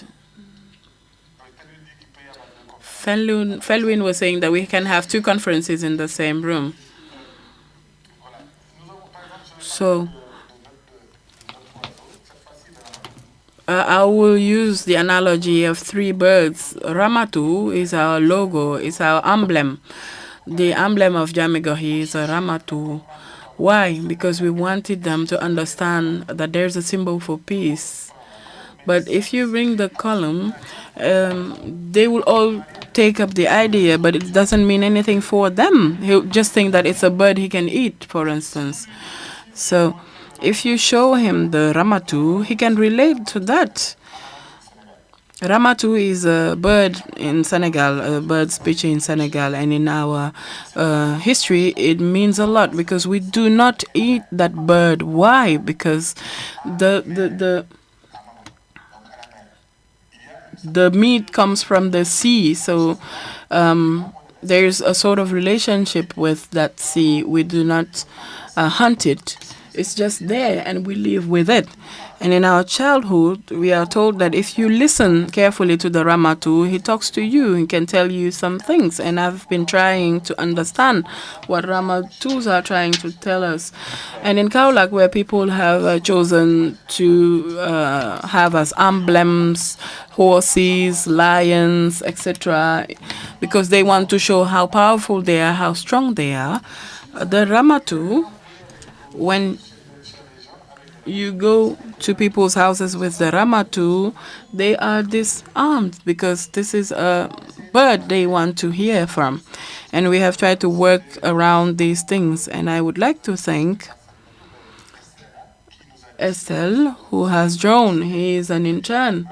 And she drew the Ramatu. We didn't have to pay a lot of money to a consulting agency for that. And we worked a lot on orality because going to Kaulak, I told you earlier that our program was developed the day before the campaign, and it was for the media and those who knew how to read because most of our audience didn't know how to read. So because we developed it for the neighborhoods to listen to them, because the questions we asked were asked also to other neighborhoods who answered to them, and that's why we collected information to establish Dorjam and Natal. So we gave them the floor. We actually allowed them to talk, and I realized that in Kaulak, even though we lost the elections, they said that Fadel at least had a program. And this is a question to us. What does it mean? Should we write or not? Or how should we talk to our communities? And in my reflection, my contemplation, I said that it is true that Socrates didn't write anything, and everybody knows about him and what he said. So how come? we have tried to speak up, to consider ourselves as human beings, and you have to talk to humans. And after you talk to them, they end up understanding. And from door to door, the word will spread. And it's all about understanding. I'm sure that if I go back to Kaulak with bunch of cosmologists, they will throw stones at me. I'm not very much a savvy when it comes to concepts, but what I know is that the elite, and I think this takes me to the second question. I'll let the others answer to the other questions. I like this question because I'm often being told that, yes, Fadel, about politics, the elite. Who decides here? Who decides here that we have to be gathered in this room and all that we are saying, the ways of understanding and perceiving what is being said here, who decides on how it should be done? If you have to be an elite to change things, I'll be the first. How to do that? I will be in my peace, in my jam. I'll be faithful in my vision of building another world with peace. Now, the ways and means to do that, we will take the steps and step by step, we will try to achieve it. And I agree with Boga, and he said it rightly. You all go where you feel at least ease and what you want to do. I was trying to convince Wazis Job to get into a political movement. And I was telling him, Wazis, by political movement, I understand it as a social, artistic, cultural movement. And that's why Felwin is having me here. And Moses told me, Fadel, what is singing within you? It's politics. As far as I'm concerned, it's images. I don't know if you remember. So I left him with his images and songs, and I went into the political arena.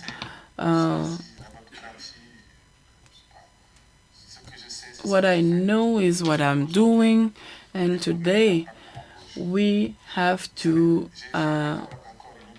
be on the field and do it. I'll share with you another anecdote in Kaulak, because I heard Bashir once say that our capacity to react to what is happening to us. And this was a cold shower for me. When you're incapable of reacting to what is happening to you as an individual and then as a community, it's hard, it's violent. Now, what should you do? From there, I think we should make people understand that they are capable of reacting and they are human beings. I tried to use the same orality with the images that I use. Kaulak is a religious town, as many cities in Senegal. If I try to use philosophy, etc., they will not understand. And when I say that in the Quran you have the story of Noah's Ark, everybody knows it is true. And we are told that it's the in the ark you had pigs who was eating dirty things. That's why we do not eat pork. So the pigs ate all the dirt. And in Kaulak, actually, we are living like pigs. We are living in very unhealthy conditions, and we do not react at all. And people look at all the waste that they have, they just throw in front of their houses, and they are no longer worried about that or about the lack of water, because we seem to have given up, and so this is what I do. I try to look in the imaginary of the people and listen to them, respect what they have to say, and then try to draw. Writing means you have to use an empty page. If you come to talk to individuals who exist and who have a lot to say, you need to start from their knowledge, what they know, and that is the only way that you can begin to make them respond. Thank you. Language and colonization, I will leave to others. Thank you, Leila. I'll be brief. Thank you very much for the radical optimism that you have seen in my position. And I don't know how to answer all those questions. One thing is the justice, and it's good to talk about justice and also about violence. But I wondered what justice settles. What can you do with justice?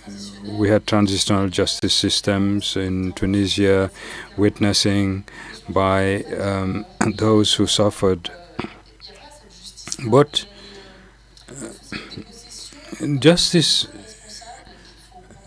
also means that we have to take certain things into our hands.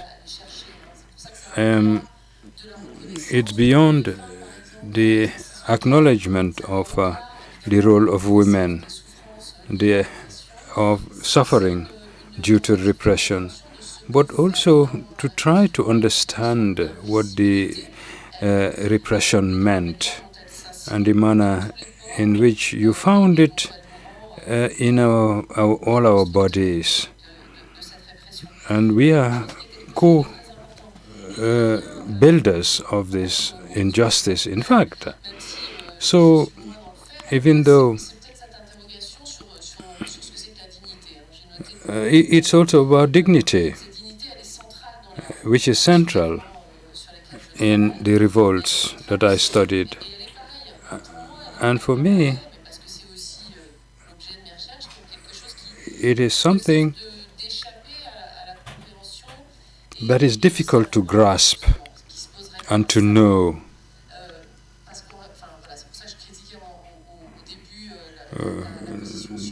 That's why I described it in the beginning as an overarching phenomenon. And the tools that we have to give a voice and to give weapons,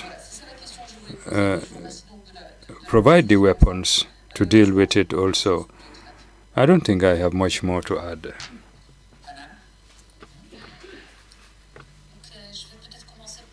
Let me begin with the question from Rita, a discussion that we started in the plane, in fact, at 10 in the morning. So we were discussing, and Felwin said, okay, I'm going to Dakar to a conference. And he said, Ateliers de France. He said, yes, and you too. I said, oh, yes. So, and we started discussing, just as we started discussing with children in Lisbon, discussing philosophy. And you talked about the experience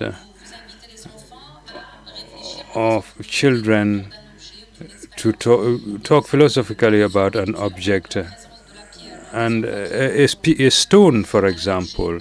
So children will talk about an inanimate, passive object, and some will say, since I have never been a stone, I can't say whether it is living or not. So many different views. And what I was trying to say earlier, and this is an obstacle and a trap, in fact, when you talk to a student, I say it's not a dichotomy. It's not a manner of doing away with the logos and Western knowledge, which keeps the object at arm's length, as being outside of me. But nothing stops me from having another relationship with the living. And it can be sentimental bond, and it's a sort of an alloy, and different ways of appreciating the living. Ashin Bembe notes a story that we read in Facebook. One day in the neighborhood, we have a lot of birds in the neighbor's gardens, and a small black bird. Children didn't know what it was exactly, and all the cats in the neighborhood wanted to eat that small bird, but the children saved it. And with all those plants, etc., they couldn't find the nest from which that small bird fell. So I used dictionaries, went to Google, etc., how to feed a tiny 1 week old bird. And it was in December, it was very cold in Marrakesh. And I said, how do birds survive? And they don't even have feathers, these small birds. And in December, I didn't think that the birds would lay eggs and hatch their eggs in that cold weather. So then I learned that this small bird would eat insects. I gave it insects it wouldn't eat, and I said, well, should I look for worms, etc.? What can I do?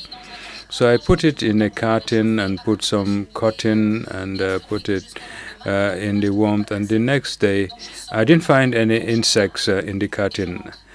So I took it out, the carton in the garden, and I came back in the room. And as soon as the bird started singing, the parents arrived, mother and father, and they all went looking for insects. And I took photos, and they were feeding it, and it was as if the parents were also in the evening asking me to take it back inside to keep it warm. I took it back warm, and there's no science about it. This was magical. It was magical. I took it back in and saved it. And this is a kind of relationship with the living that we have, the assistance and etc. And so there's always this dualist approach to nature, something that lives outside of us, and which is not to be used and maltreated and brutalized. So I don't know whether I've answered your question. Pour l'universel, moi. Regarding universal, I talk about pluriversal.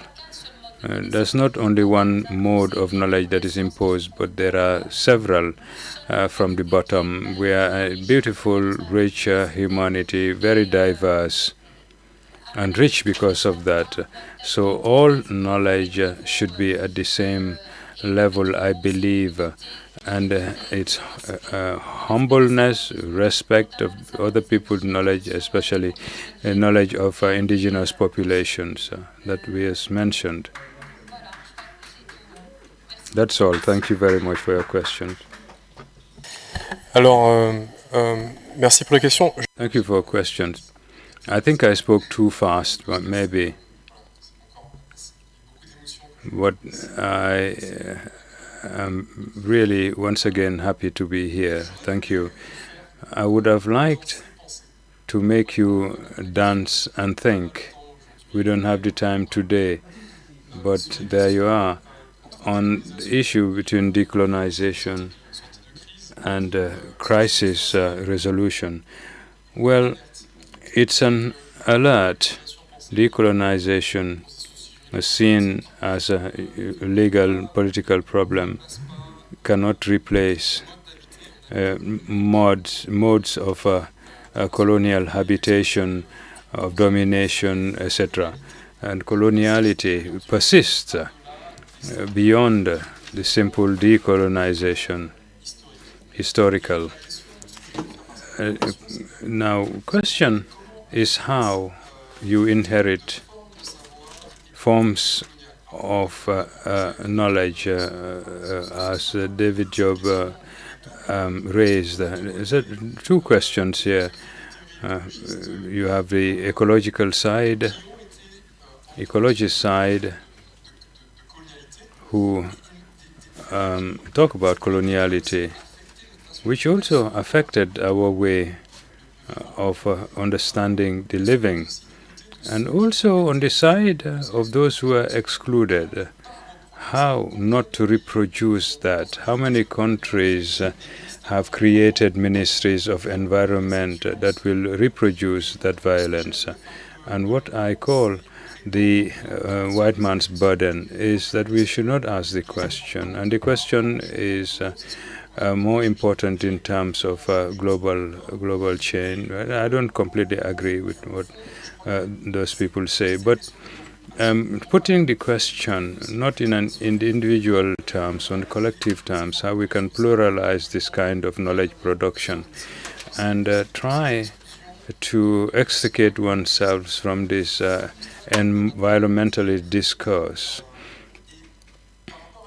And regarding colonization, patriarchal environment, I'd say that the colonial divide transcends the ecofeminism. You can find it in ecofeminism in a different way. François Bosson, Emmanuel Ashiba, Gwangari Matai, and what we should combine. It's a way of defending dignity, equality, and gender relations, and also in our relations to animals. Thank you for mentioning that. Last question. The issue. Is there space for indigenous knowledges, cosmologies within the colonial languages, if I understand the question correctly? And I think colonial languages, I understand it as being not just about the tongue, the mother tongue, but about the modes of producing knowledge. So I totally agree with Fenwin in terms of creating ecologies of knowledge. So I started my talk with making you listen to Creole, making you watching dances, and again, I would have wanted to make you sing and so on and so forth. But there are two ways to answer your question. The first one is about making sure that there is a plurality of knowledge, a plurality of modes of knowing, of modes of making things felt, especially about the earth. And as Glissant said, I write in the presence of other languages. The second way is a radical use of the colonial language. And I think some of the writers, even this morning, have shown that we can use the colonial language in a way that was not intended. To the point that the colonial language does not belong to a colonizer anymore. Thank you. Merci Malcolm. Je termine sur une annonce importante et une annonce qui d'une certaine façon répond à une question qui a été posée, celle des différents modes d'expression de la réflexion dans les ateliers de la pensée. Les ateliers de la pensée, depuis leur commencement, ont toujours considéré que les... The performance also start with the reflection of on the so-called scientific narratives. That is why earlier I said that the performance that we saw was part of our reflection. It's a way of thinking. We think with our bodies, and we also think with different types of expression. It's not easy, but we always try to do it. And in continuity of what we said, there is a musical spectacle today from 7:30, which is called Little Space Show. We at the cinema Lampire this evening. So it will be offered by a team from Rwanda, led by Carol Karemera. So it's at 7:30 at Cinema Ampere. You will note that this session was a lot of birds, had a lot of birds, and I thought that Yingel Ramatu, his stories, a beautiful name Ramatu, had a beautiful name Ramatu. I say thank you very much. Thank you very much.